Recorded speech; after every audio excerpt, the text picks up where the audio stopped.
The views and opinions expressed in this broadcast are those of the speakers or authors and do not necessarily reflect or represent the views and opinions held by the producers of this broadcast. The material herein is for entertainment purposes only.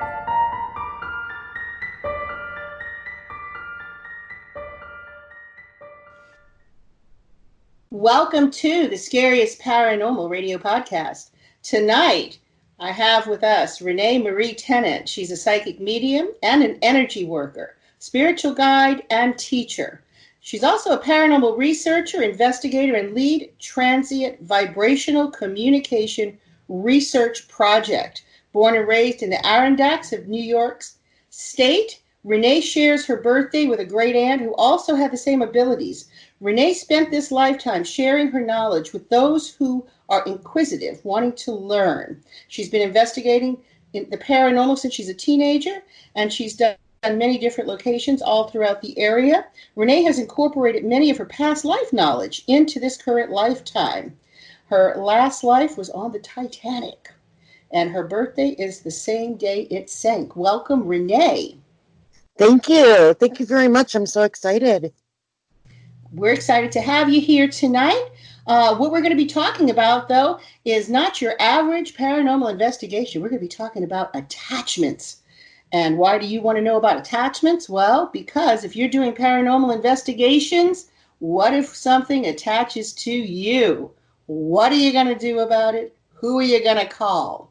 Why don't you tell us a little bit about how did you get started? I mean, so you do not only house cleansings, you do actual clearings of locations and people when there are spirits attached. Can you tell us a little bit about that?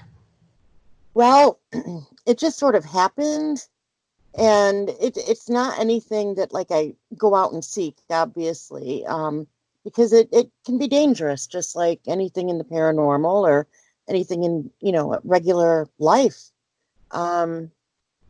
Basically what it is I can see auras, I can see attachments, I can see spirits, and reading energy and everything of people. So just one day I just like sort of saw it, I saw an attachment on somebody and they weren't acting right. And, I spoke with them and they asked for help and I just sort of energetically removed them. And as time has gone on, I've learned how to do it remotely, whether it be house clearings or removing attachments from people. But the one thing I do not do, and I've done it a couple of times in the past, maybe like 5 or 6 years, but I don't make it a habit, and with good reason, is I don't do like demonic attachments. I won't do demonic clearings and stuff like that. That's just something, for me, I feel it's like a sort of a contract I have with them. So how would one know the difference if it's a demonic attachment or if this is some earthbound entity that's attached for whatever reason they would be attached to them? How would one differentiate what would be considered demonic and what would not? Because, a lot of people nowadays, everybody's screaming demons. You see all these TV shows and they're always talking about, oh, it's a demon. Now we got to get an exorcist. And then let's face it, there's a lot of that going around out there. And now people routinely call things demons that aren't necessarily demons. So how do you differentiate, and how would someone else differentiate if they're a paranormal investigator? Well, part of it would be you'd have to know a little bit of the history of why it's there, how it became there. The one thing I'm really good at is picking up when people aren't telling the truth. So whether it be through rituals, whether it be through them conjuring it up, playing even with the Ouija boards and not knowing what they're doing. A lot of people, yes, it can be a game, but like with any paranormal investigative equipment, it's a tool, right? It's a tool for contacting the other side. So, when you open a portal, you need to know how to close it and you need to know what you're doing. Plain and simple. When you use this equipment, you open a portal, any equipment. But the thing is that it depends on what people are putting out there and drawing in. Now, some people intentionally will draw in demonic things and entities, and they like the high or the feeling for a while, and then things get pretty scary, right? Things start happening in the home. Things Right. start happening to their loved ones. They start not feeling well. Whereas like an earthbound spirit attachment, or let's say even for a clearing in a home, right? When an earthbound spirit does an attachment, typically what it is, they're missing a part of the physical life. They want to experience the physical life again. Whether it be they attach the back of the neck, the back of the knee, anywhere, it could be anywhere on the body for whatever they do, but then they obviously are drawing off of the energy of the person that they're attached to. Excuse me. Some people will say that they feel they come and then they'll leave. They don't need to be removed. I, on the other hand, feel total opposite. If you have an attachment and you're starting to not feel well and your energy is being drained, that thing is going to suck the life literally out of you. They're there for the duration. So I don't feel, now some can come and go like a transient, but in many cases, when you have an attachment and you're starting to not feel well and not feel yourself, and you might be doing some different things that you wouldn't typically do, then, it's time to remove it. That's how I feel. One of the things I wanted to ask, because I had always heard, I've done paranormal investigations for over 25 years. I also used to be in healing and in body work. And many, many years ago, I was told, don't ever touch people who are alcoholics and recreational drug use. Lots of times they will have negative entities attached to them. And I've read books and really seen in the French Quarter where people do seem to have things attached to them. And there are theories out there that some spirits do remain earthbound attached to addictions.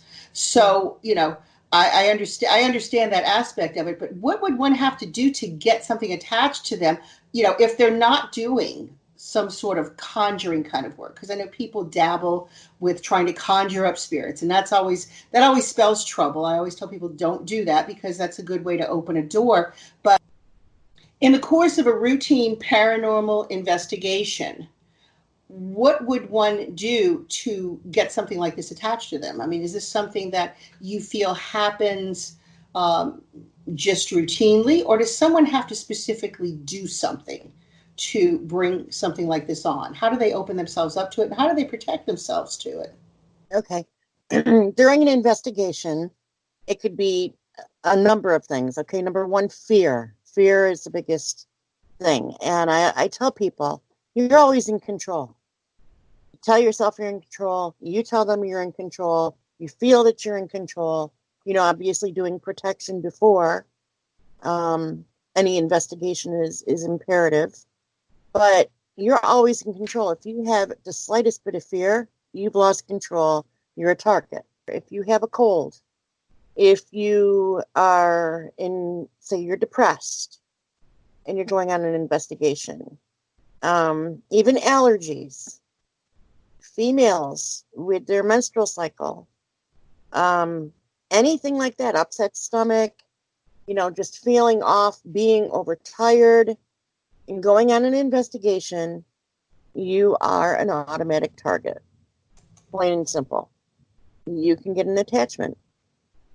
One of the things I also tell people is to do a check when you leave the facility, and you state you need to stay. You can't come home with me. You can't get in my car. You can't attach to me. You need to leave now, and you do it firmly.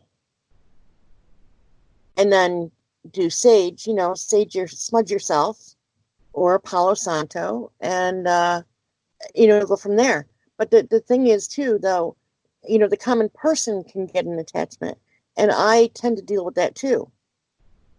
So that could be depression, constant complaining, those with autoimmune deficiencies, those with mental deficiencies, as far as, like mental or emotional illness.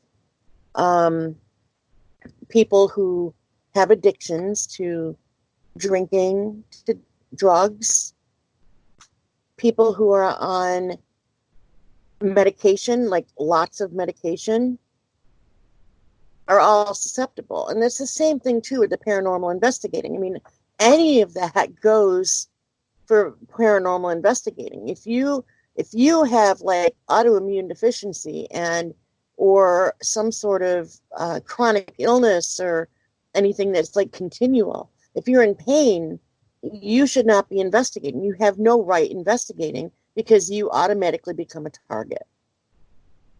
And not only are you putting yourself at risk, but you're putting those people who are there with you at risk. And there's been investigations that we have done, that I've led public investigations where people have come in, and you know what? I don't get to enjoy that investigation with those people because I'm busy trying to protect that person who's there, right, from getting an attachment because they've felt the need to go on an investigation.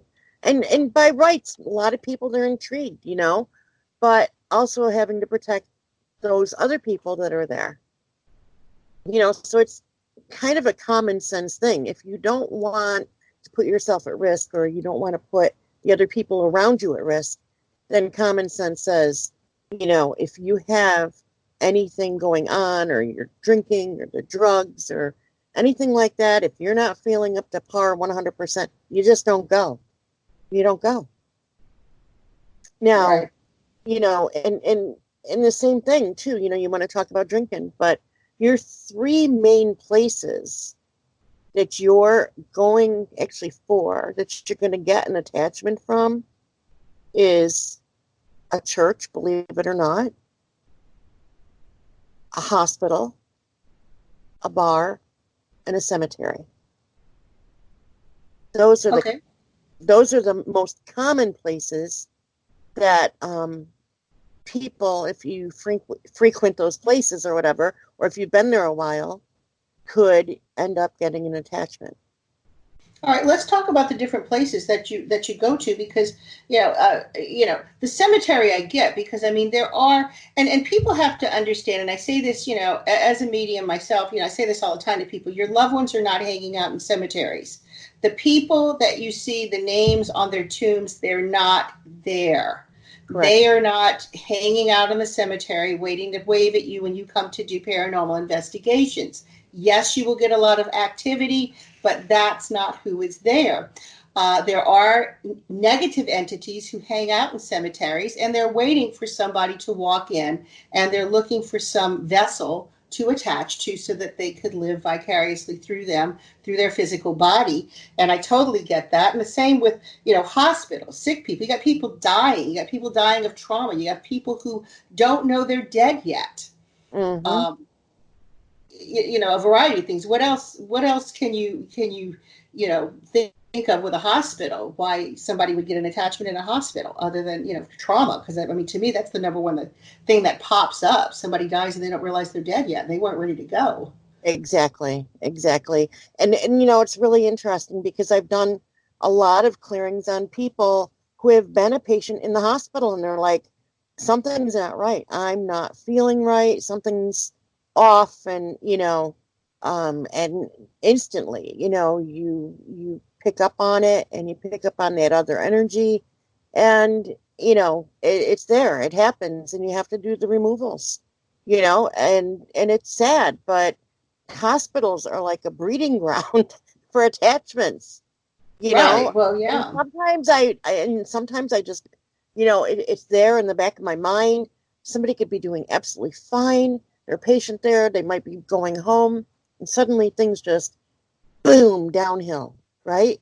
So fast, and before you know it, they're gone. What happened? What caused that? It sticks in the back of your mind. What causes that? Because really, who goes in and does clearings on a hospital? Nobody that I know of. Nobody. No one that I know of. They're crawling with them. The same thing with churches. Yeah, that's interesting because I've never, in the many years that I've done paranormal investigations, I've never done a paranormal investigation on church. So I'm a little surprised. And typically in a church, people are singing, people are praying. You got a lot of raised vibrations going on in a church.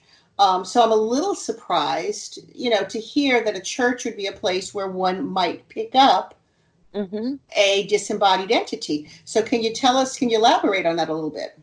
Well, the same thing, people are stuck there or they choose to be stuck there at the church, right? I mean, with anything. I know when I go into a church, I step foot into a church, I had to stop going because all I see are spirits and they're vying for my attention. Well, why So, is that? Why do you think that? What do you think? Why is that? Why are they there? Why would they be hanging out at church? Because so I'm a little perplexed over that one. I never heard of that. well, because of the energy there, right? It's a good energy. It's a good energy. In most cases, their loved ones might be attending. I mean, they're not, see, the way it works, right? We have the different, I'm trying to think of the word now. I'm at a loss. The different planes, right? We have the different Hmm. planes, different levels. They can come and go. They don't just Right, have to be earthbound, right? They can right, come. right. So they're gonna pop in if there's a message they want to try to get through to their family, or they want that feeling of that again, relive that experience. Um, they're going to be there, and I'm telling you, churches are crawling with spirits. And here's a good example of one trying to get my attention. One time when I was married, we were at church, we're sitting there, and my ex-husband kept on being pushed away from me. Like he was sitting next to me, and there was like somebody trying to wedge in between us. And there was a male spirit who was trying to wedge in between us. I saw him, and I just kind of looked over, like, stop. And my ex-husband's looking like, what the heck is going on? And he kept wedging and wedging. And finally, I just got like firm, like a telepathic communication, because that's how I communicate a lot with spirits, is telepathically, and said, stop, enough. And before I knew it, I was in the aisle. Like Wow. the spirit got so mad at me. Literally, I was in the aisle. I got thrown off the pew in the middle of church, during service. Now And wait. So did you felt something physically touch you and push you off of the pew? yes, Did you actually feel it?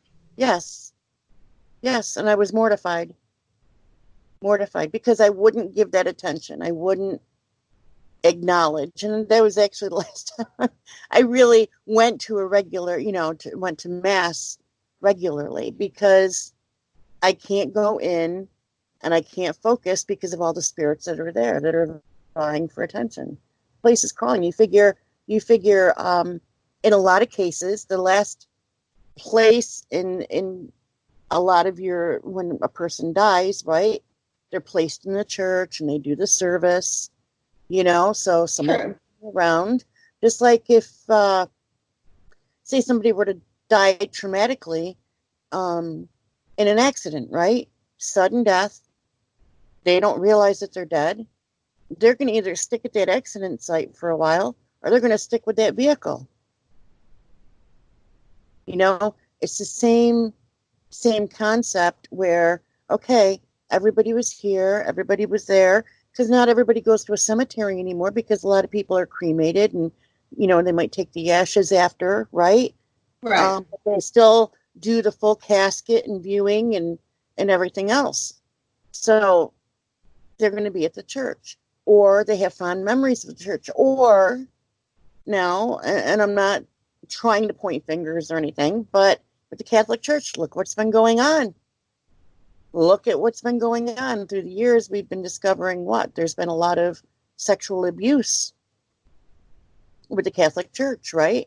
So you have some of those that have passed on, or priests or whatever, and they're there at the church. I mean, there's just like with anything, whatever the reason is, they're there, but it's crawling. So church, hospitals, bars, and cemeteries are your most common places. Yeah, well, that makes sense. I mean, because I've always believed, and I do want to say for those people who are new to paranormal research and so forth, no one is stuck. There is no one stuck. The only spirits that are stuck per se are those who choose to not move forward, and that can be for any number of reasons. And one of those reasons, and this is just something that I believe, is that those people who do believe that you are judged and you either go to a very good place or you go to a very horrible place is fear of retribution. And sometimes, I do believe that sometimes there are people who pass and they do not move forward. They tend to stand back because they fear judgment and retribution. Correct. And that's just a theory of mine. And some people agree, some people don't. But nonetheless, that's just a theory that I have. That's something that I believe. But yeah, the bars make total sense. I mean, absolutely. Bars without a doubt, hospitals without a doubt, and definitely cemeteries. But I was surprised to hear churches. But yeah, it does make sense. It really does make sense, because if one is fearing retribution, they might feel a little safe, to hang out in a church. That might be a safe place to be hanging out. So yeah, definitely. That's something. Now, how does one know? So say someone goes and they've gone to, because, I know here in the French Quarter, I know a lot of places, like at Haunted History Tours, we have a haunted pub crawl. On our haunted tours, we take people into a haunted bar. People want to go to haunted attractions. They want to go into haunted places. And needless to say, usually when you're taking people on a tour or you're taking people on a public investigation, lots of times you have to take them to a public place. You don't always have a private residence. And let's face it, bars are public places. And they're easy to access, and people usually have a lot of activity going on in bars, so they're usually pretty eager to cooperate. But so let's say somebody goes and they go into one of these places, a bar, a cemetery, and they inadvertently pick something up. How do they know? What would tip them off that something's attached to them? One of the most common things is they're going to feel like a pain that was never in their body before. Most commonly is going to be the back of the neck. It could be a joint like behind the knee. It could be anywhere on your body, but it's a sudden pain or discomfort that you've never felt before. Another sign would be almost like you feel like somebody's looking through your eyes, or that your eyes might do like a rapid eye movement or move, and you're like, what the heck's going on? Or they might twitch a lot, start twitching. There's many different things, or you just don't feel yourself. You start doing things that you wouldn't typically do. And maybe you wouldn't notice it, but those around you are going to notice it that know you. They might ask you if you're okay. Some people might get a little spacey, but there's always going to be some sort of an indication to that person or those people around them. And I'm not trying to put fear, Kalila. I'm just trying to enlighten people so that they're aware, right? There's going to be something. Yeah, we see that's important, because there's a more and more, especially today. I mean, there's so many television shows out there, and they focus on the sensationalism, and there's so many paranormal groups, and there's so many people. I mean, back when I first started on this, you really had to do your homework to learn about it, because there wasn't all of this so available. But a lot of people are learning about paranormal investigations by watching television shows, and they're only seeing the edited part of a television show. They're really not getting educated on this. And I think it's really important that people understand what is happening spiritually around them. And I always get a big kick out of, there's a lot of these groups that are into only the scientific thing, and they don't believe in the spiritual end. And it's like, you are dealing with spirits. You are dealing with energy that's on another level of existence. You can't totally just do the scientific stuff and neglect the fact that there is a spiritual side to this.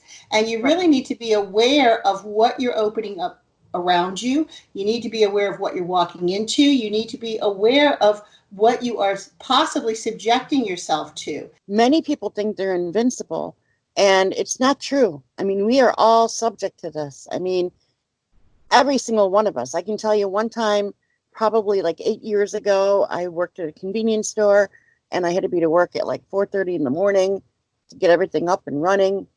And I have to drive by the cemetery, which I drive by the cemetery every day now to work still.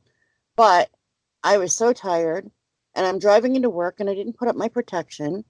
And I saw, as I'm driving by at the last gate at the cemetery, and I saw this entity at the gate, just at the gate. And of course, it's pitch black. I'm tired. I'm grumbling, blah, blah, blah, blah, blah. Time to go make the coffee. Got to make the breakfast stuff. Just running through my head going, God, if I could just sleep another hour, right? Like everybody else, you get moody. And I saw this thing at the gate, and must have been like watching me. But who the heck is awake at like 4:30 in the morning? You know, Not me. really wide awake, right? So here I am. I'm driving. I see this thing, and I'm like, oh, no, you don't. And it was gone. It took me a couple of days to remove it from myself. It was like I was battling this thing for 2 days to get rid of it. All right, so we're going to take a little break for a second. We're going to go into a commercial, and when we come back, I want to know more. I want to know what it looked like. I want to know, I want a little more details on this, and then I want to know what you did to get rid of it. And then we're going to talk about what you can do to keep from getting something like this attached to you, and what do you do if it happens? Who are you going to call? Stay tuned for more Scariest Paranormal Radio. Submitted for your approval. New Orleans. Seductive, magical, mysterious, and haunted. There is no place on this earth with as much ghost and vampire activity as New Orleans. Imagine, if you will, a tour that takes you to sites in the French Quarter of actual documented hauntings. The Haunted History Tour is just that tour. Every day, every night, all year round. This tour has been featured on ABC, CBS, NBC, and CNN, and it's available to you. Are there ghosts and vampires in the French Quarter? Find out by taking the tour that everyone is talking about, the Haunted History Tour. For more information, call Haunted History Tours at 861-2727. That's 861-2727. This is not a Halloween spook house. This is real. You're listening to Scariest Paranormal Radio. We're back from our little commercial break, and so I'm a little interested. I want more information about this thing because I'm fascinated in the fact that you're driving to work. So let me make sure I got this right. You're driving to work, and you look out of the window of your car, and this thing is at the cemetery gates. Now, what did this thing look like? How did you? I mean, what is it exactly you saw? Because a lot of people don't know what it is you're seeing, and I think it'd be interesting to explain. Because some people might be seeing these things, they don't even realize what they're seeing. So what exactly did you see? What did it look like? It was in front of a white gate, and it was a dark shadow, a dark figure. And he looked like he had on just whatever. I mean, just dark clothing. I mean, whatever he had on, he was a shadow. And he was like right there. So like, when I first was approaching, it was like the corner of the eye thing because, you're focused on the road. It's 4:30 in the morning. You have your headlights, and so it shines. You see the shadow, and then all of a sudden it's gone. And a lot of people would think, oh, it's just a figment of my imagination. I'm tired. Yeah, no, not Renee. Not Renee. Renee's always, even if she's tired, she's like always aware of things that are going on around her. Especially on the spiritual level, and because I'm constantly getting information and messages and stuff. I mean, it's a constant flow in my head. You know what I mean? It's just constant. So catching things out of the corner of your eye, you're going to see it. Would it be a shadow? It doesn't have to be dark. It can be light. Was it a negative entity? It wasn't demonic. It had been, I feel, watching me for maybe even a couple of days of me, driving by. and I just didn't pick up on it, didn't make itself visible until it was ready to do its thing. So that's what, that's what happened. So it looked like a person, but it looked like the shadow of a human, of a person, correct? So we're not talking about the winged thing on Jeepers Creeper movie, like the big winged thing, or okay, all right. So we're not talking. So okay. So this was not something that looked like some creature from some other dimension or anything like that. This looked like this looked like the shadow of a person. This looked like the shadow of what might have been a person then. A big person. Big. What's that? Big. A big person. A bigger person, just tall and, just very prominently there.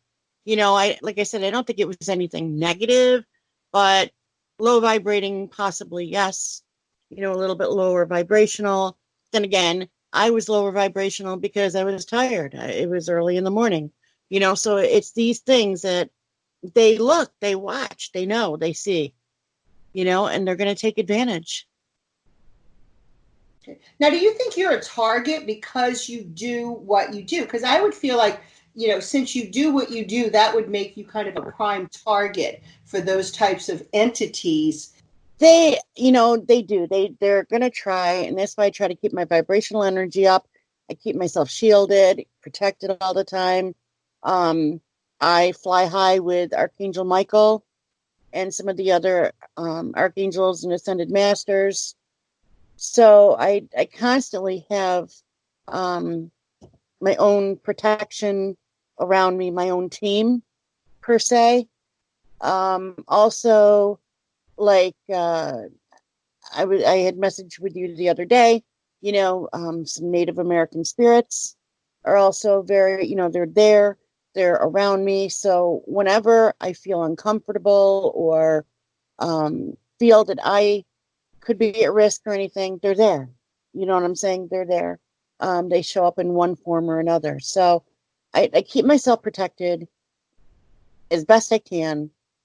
Yes, does it make me a target? Yes, but knock on wood, it's only been, a couple of times that I've had an attachment. One was from a house clearing that I did where there was actually ectoplasma.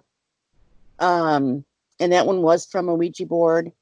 And in order to remove this, and I'm going to say entity from the home, I literally needed to carry it out with me. So, and that one I had to clear. And you want to talk about energy zapping. The minute I got out of the house with that thing, I had to drive home. And I had all I could do not to fall asleep on the way home. And that could be another thing, too. Another symptom could be sudden extreme tiredness, where you just suddenly just fall asleep and that's it. And it felt like a very heavy, like an iron or steel cloak over me. Now, what happened with the Ouija board? Because, that's a subject where people need to be educated. People are constantly saying, well, why is it dangerous to use a Ouija board? And I don't necessarily think a communication board is a dangerous thing, but certainly misusing it or using it incorrectly, per se, is definitely something that can, turn into a situation where you've opened a door that you don't necessarily want to open. And the rule of thumb in my world is, if you open a door, you better know what's behind that door and you better know what to do with it. So, exactly what is your recommendation with people, using, who want to use or try communication boards, like a Ouija board? I mean, what is it that someone would do that would be the wrong thing to do, that would open a door that could possibly cause an attachment? Right. Well, first of all, don't treat it like a joke. Don't be drinking and pull it out and say, let's, talk with spirits. Let's try to get something up. Who can we talk with? Can we get something evil? When you open a portal, you've opened it, so you need to be serious, right? And then when you're done, you need to close that portal, whether it be through knowing how to bring it back into time, or whether, it's in the words that you say. You need to be able to close that portal. But don't take it as a joke. Just like any divination tool or paranormal investigative equipment, you open a portal, you need to be able to close that portal when you're done using that at the end of the evening, when you're done using that equipment, or you're done using that form of communication device. Because when you start communicating with spirits like that in a certain location or any location, you're bringing them in, and you don't really know what you're communicating with. I mean, none of us know 100% certain who or what we're communicating with, right? I mean, plain and simple. If you're going to a place that you've never investigated before, you're going into a home to do a clearing, or, say it's a house party and, everybody's drinking and they want to pull out the Ouija board and they think it's all funny and fun and games. And, you don't know what you're pulling in. You don't know what you're talking to. And this is why it's important to know that it needs to be taken seriously. You need to be able to protect yourself. Those around you need to be able to protect themselves. And like I said, being able to close that portal when you're done. Very important. And how does one close a portal? Because I know how I close a portal. I know what we do in our spiritual circle. We use prayers and so forth to open and close portals. But I mean, if someone is doing, for the purpose of communication, I mean, how would they, if they think they inadvertently opened a portal for some reason, I mean, how would they close it? How would you recommend somebody who's not going to use, specific spiritual or religious methods? I mean, how do you open and close how do you close your portals? How would you recommend someone do that in the course of There's a couple of different ways. One is through religious, through prayer, like you said. One is through direct communication and saying, that you're definitely going to close this portal. You need to go back where you came from, thank them, send them on their way. They can't stay, so on and so forth.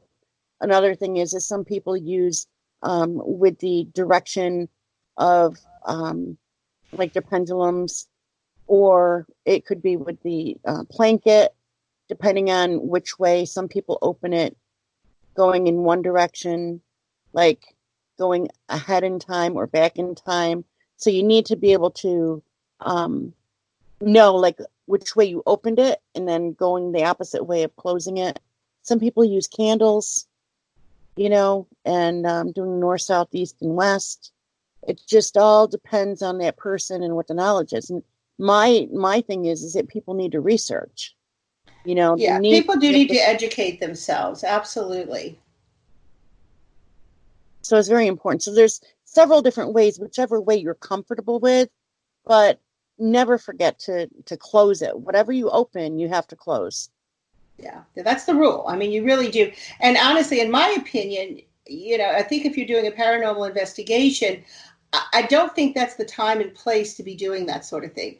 I mean, a lot of people think that when they do a paranormal investigation, they are there to send spirits back through the light. They're there to get rid of spirits that are in the building. And I think sometimes people cross boundaries that they shouldn't be crossing. I think, especially if you're a novice and you're just starting to do paranormal investigations, the main reason you're doing a paranormal investigation is just to document. If you're doing this for someone's home, sometimes they just want to know who's there. If you're not a medium, and you're not really doing specific communication with spirits, you really don't have any business opening and closing portals. That's just my opinion. You shouldn't be trying to dabble with communicating if you don't know what you're doing. And even if you are a medium, never, ever, ever, as mediums, we do not try to conjure spirits. We don't try to pick who we communicate with. We don't decide, I'm going to try to pull this spirit in and talk to them.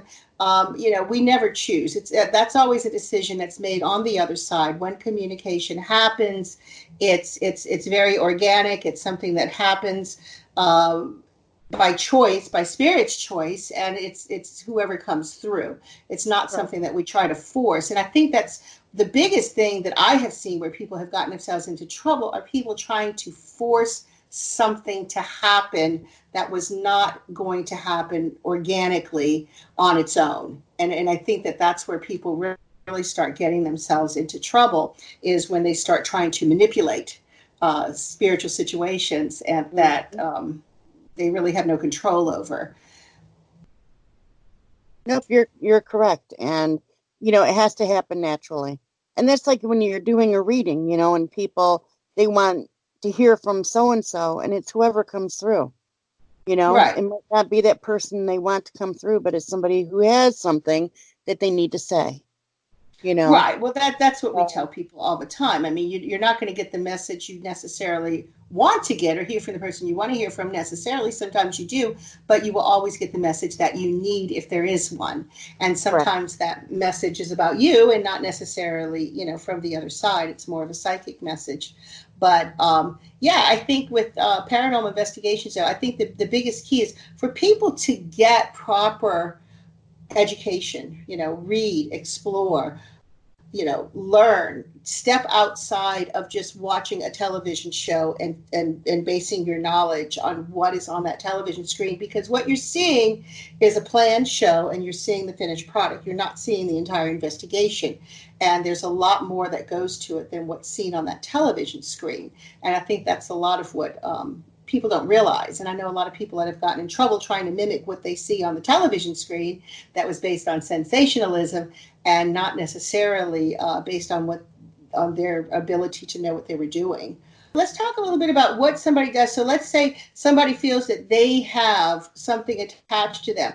Now, is this something that they can take off of themselves? I mean, I know anybody who's doing any kind of work spiritually, if you're doing mediumship work, if you're doing psychic readings, if you're just, getting a lot of energy off of living people, you should always be doing cleanses, always be doing spiritual cleansings. We pick up energy along the way all the time, but even more so when you're doing this kind of work. If you're a reader, if you're a medium, if you're doing paranormal investigations, if you're opening yourself up to this sort of thing, I mean, consequently, you are going to be picking up things along the way, and it's really important to do spiritual cleanses. Now, say someone has something attached to them. Is this something they can take care of themselves, or do they need to call someone like you?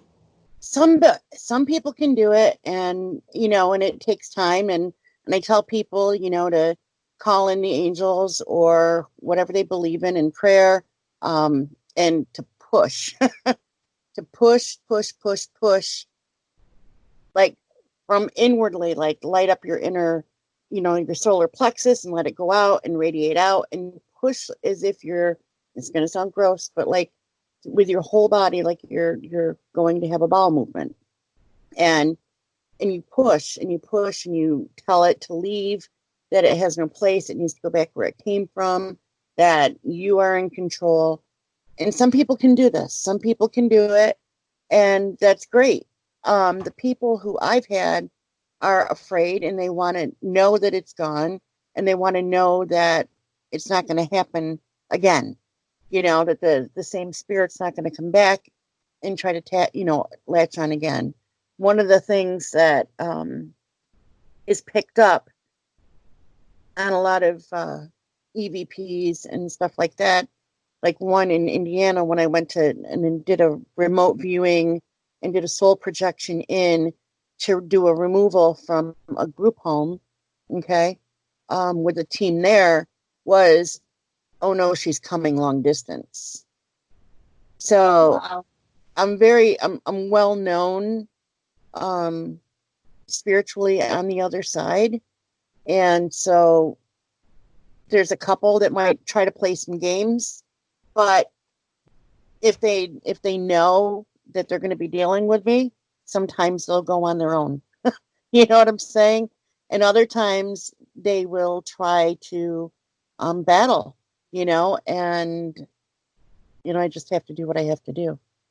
So, but they know I'm there. So like if I walk into a place, like the Hotel Groton, for example, I walked in, was happy-go-lucky, first time I stepped foot in there, and they were afraid. They were afraid of me because they know what I'm capable of doing.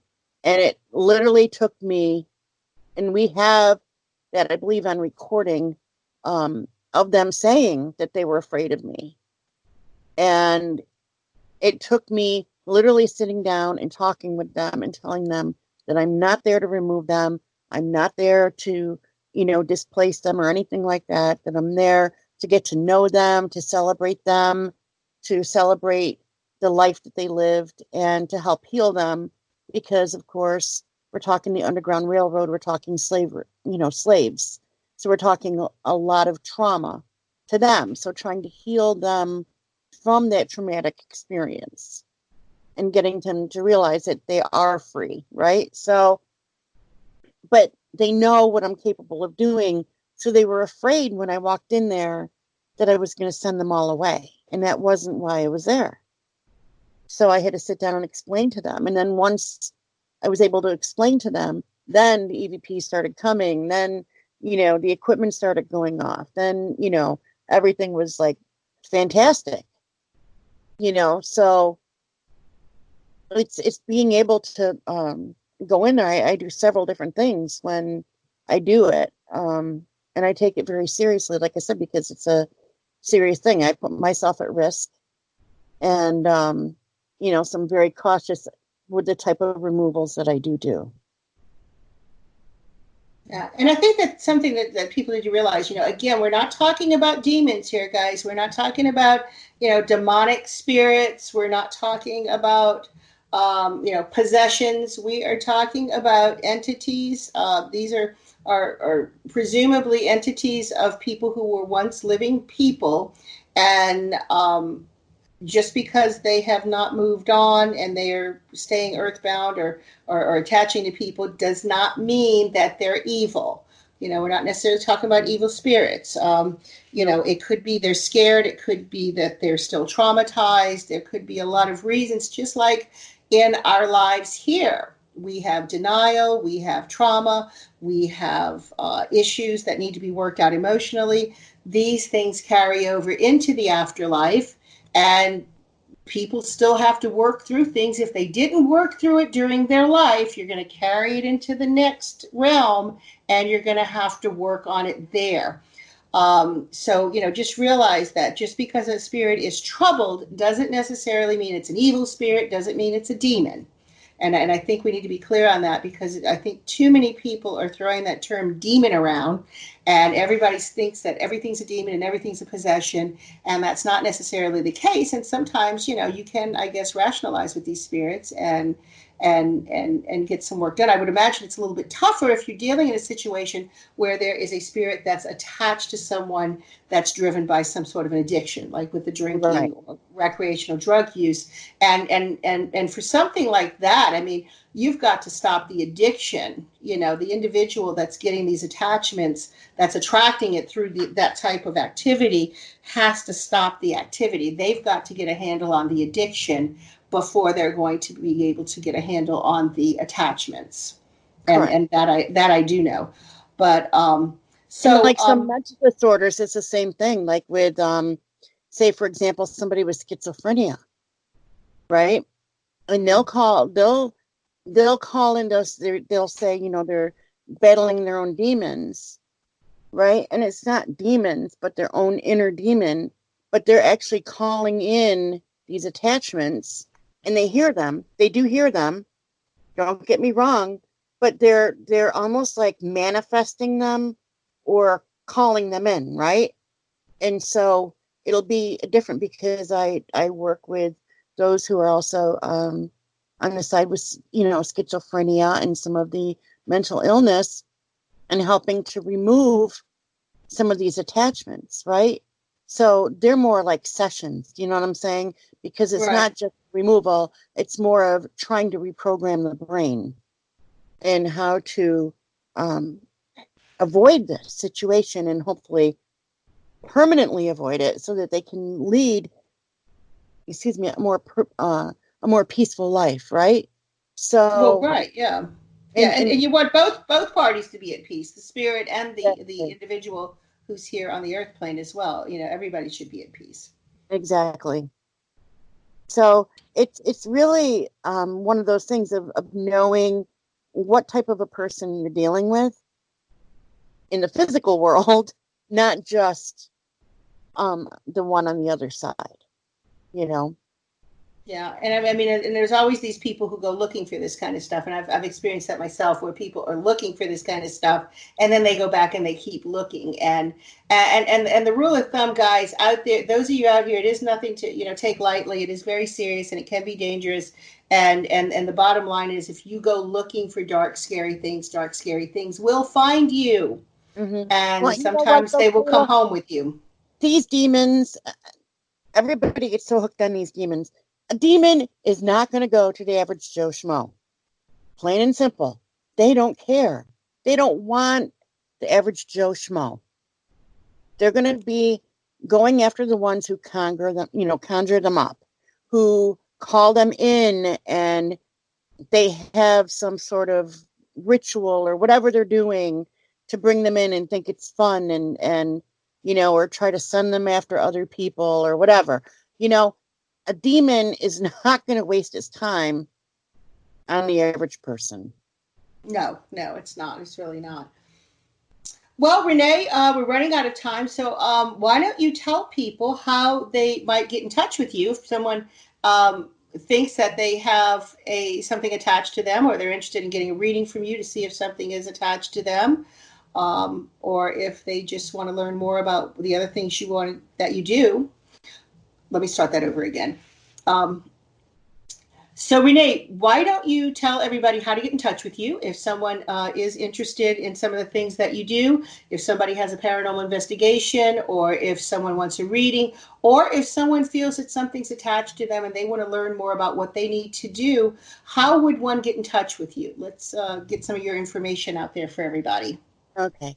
They can email me at angeliccomfort@yahoo.com, or they can go to my website, which is www.angelic-comfort.com, or they can find me on Facebook at Angelic Comfort by Renee Marie. And you have a show too, Renee Live. I do. And when does that air? Well, I'm going to be switching it here. I'm working on a couple of more things, and it's going to be airing again when I start it back up on Saturday nights. So earlier in the evening, probably like around 8 o'clock, and I do it Facebook Live, and it's really exciting. I love when I do it Facebook Live, because the people seem to really like it a lot, and then you can catch it later on YouTube too when I convert it and put it on YouTube. And my channel there is Angelic Comfort. So yeah, Okay. a lot of fun. Well, great. Renee, thank you so much for coming on the show tonight. I am so excited to have you on here. And this is, of course, our maiden voyage of Scariest Paranormal. So Renee was our first guest, and it's a very exciting thing. Humbled and honored and blessed. So thank you. Thank you. Thank you so much for coming on, and definitely want to get you on here again and talk some more about some of the interesting things that you do, because there's just, Renee just has so many different things that she's involving herself in, and some of the other stuff she deals with is the past lives. So that would be real interesting to maybe look at some point as well. But anyway, thank you, Renee, and everyone have a great night. And we will see you next week on Scariest Paranormal. Everybody have a pleasant night and a pleasant tomorrow. Good night, everyone.